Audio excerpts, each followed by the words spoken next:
Le prix du XRP est toujours coincé entre deux niveaux clés, ce qui retarde sa tendance à la hausse. Cependant, la prochaine jambe vers le haut de la grande crypto pourrait déclencher un rallye du Ripple, le poussant plus près des jalons tant attendus.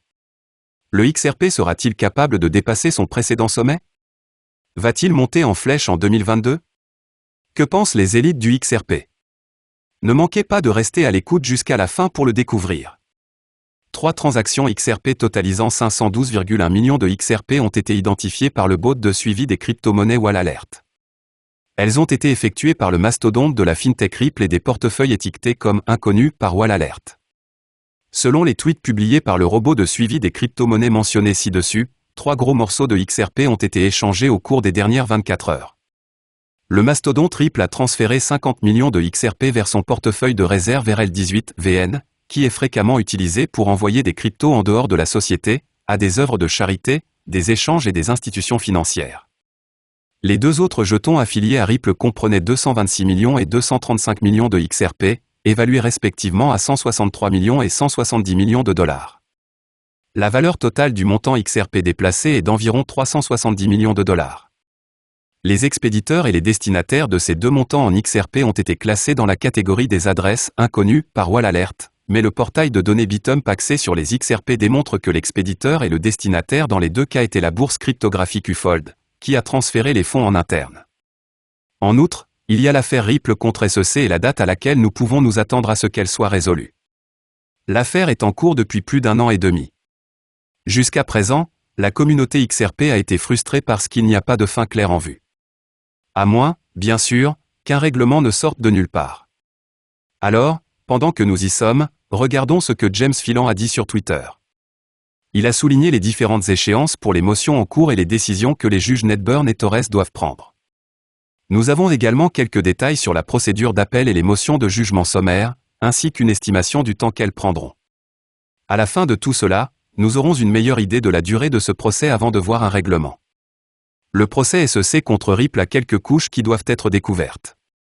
Nous devons savoir combien de temps il faudra pour déterminer si la défense fair notice de Ripple est valable, si le XRP est une valeur mobilière et tout le reste. N'oubliez pas que nous attendons toujours les emails de Hinman, qui n'ont pas encore été publiés. Pour la communauté XRP, James Filan a toujours été une ressource précieuse. Maintenant, nous allons creuser plus profondément dans ce qu'il a dit sur les délais. Pour commencer, toute partie demandant un jugement sommaire doit fournir aux autres parties une copie électronique de son énoncé des faits importants au format Microsoft Word, comme l'exige la règle locale 56.1. Un énoncé de la règle locale 56.1 est un exposé court et concis des faits importants, sous forme de paragraphes numérotés, pour lesquels la partie requérante prétend qu'il n'y a pas de véritable question à juger. Un fait important est un fait qui doit être résolu pour statuer sur les requêtes. La partie qui demande un jugement sommaire doit également fournir aux autres parties toute preuve admissible citée dans sa déclaration en vertu de la règle 56.1 et qui n'a pas été produite précédemment au cours de l'enquête préalable. Elle doit uniquement produire des preuves admissibles, ce qui n'inclut pas les documents que la Cour a précédemment déclaré que les parties n'avaient pas à fournir à l'autre partie, par exemple, les informations financières personnelles de Brad et Chris Hooley. Note Estabrook.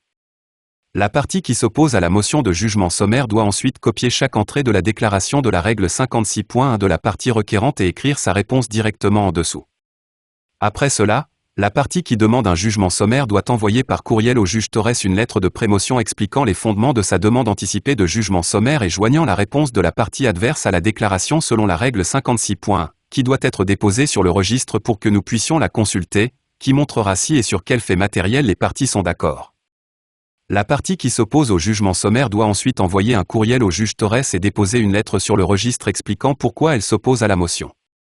Le juge Torres examinera alors le tout et informera les parties de la nécessité ou non d'une motion de jugement sommaire et, dans l'affirmative, fixera un calendrier de dépôt des motions. Les motions pourront alors être déposées. Les parties soumettent actuellement une proposition de calendrier vendredi, et il est techniquement possible que les parties acceptent de renoncer à la lettre préalable à la motion et aux exigences de la règle 56.1 sur l'exposé des faits. Nous devons croire que Ripple, Brad et Chris voudront renoncer à ces exigences et qu'ils feront pression pour obtenir un calendrier plus rapide. Mais, avec la SEC qui retarde cette affaire à tout bout de champ, on peut se demander si la SEC acceptera un jour de renoncer à ces exigences, ce qui rendrait cette bataille plus facile et plus rapide pour toutes les parties concernées, y compris le juge Torres. Le juge Torres doit accepter la renonciation même si les parties acceptent de renoncer aux exigences. Nous nous attendons également à ce que les parties contestent certains des experts des autres parties, bien que cela fasse très probablement partie du processus de jugement sommaire. Les mémoires d'amicus curiae doivent également être examinées. Tout cela ajoute au temps qu'il faudra au juge Torres pour décider, car ces contestations doivent être résolues.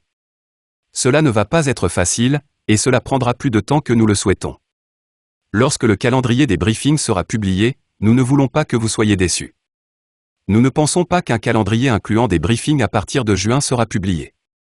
Nous pensons qu'un calendrier plus réaliste pour les motions de jugement sommaire serait de commencer les briefings en juillet ou août et de terminer tous les briefings en octobre ou novembre. La question des documents et des emails de Hinman est toujours en cours de décision, mais nous pensons qu'elle sera décidée pendant que les motions de jugement sommaire sont en cours, ce qui explique pourquoi les défendeurs de Ripple ont déclaré qu'ils sont prêts à procéder à un jugement sommaire avant que cette question ne soit résolue. Le juge Torres a récemment rendu une décision de jugement sommaire dans une affaire complexe impliquant des plaintes pour discrimination sexuelle contre Goldman Sachs. Dans cette affaire, le briefing a été achevé en novembre de l'année dernière, et la décision a été rendue à la mi-mars de cette année. Le fait est qu'il s'agit d'une affaire difficile qui prendra du temps, plus de temps que nous le souhaitons. Par ailleurs, le débat entre XRP et Bitcoin est réglé depuis longtemps. Le principal avantage du XRP sur le Bitcoin est son réseau blockchain rapide comme l'éclair, qui peut traiter 1500 transactions par seconde, contre 4,6 transactions par seconde pour le Bitcoin. Les banques ont commencé à utiliser XRP et RippleNet pour effectuer des paiements transfrontaliers instantanés, ce qui serait impossible avec le réseau blockchain de Bitcoin. Le fait que le XRP ait une plus petite capitalisation boursière est également un argument de poids en sa faveur. Le XRP, qui représente environ un dixième de la taille du Bitcoin, a un potentiel de croissance plus long que son grand cousin. Les investisseurs du Bitcoin pourraient bénéficier d'une croissance continue pendant plusieurs années. Cependant, dans les années à venir, la croissance du XRP pourrait dépasser celle du Bitcoin. Le Bitcoin est une crypto-monnaie bien connue qui bénéficie d'un soutien institutionnel important. XRP est un nouveau venu dans le secteur qui révolutionne le fonctionnement des crypto-monnaies, mais il lui faudra du temps pour rattraper le Bitcoin. Si vous cherchez un moyen d'obtenir beaucoup d'argent en peu de temps, XRP est un meilleur pari que Bitcoin. Aimez et abonnez-vous.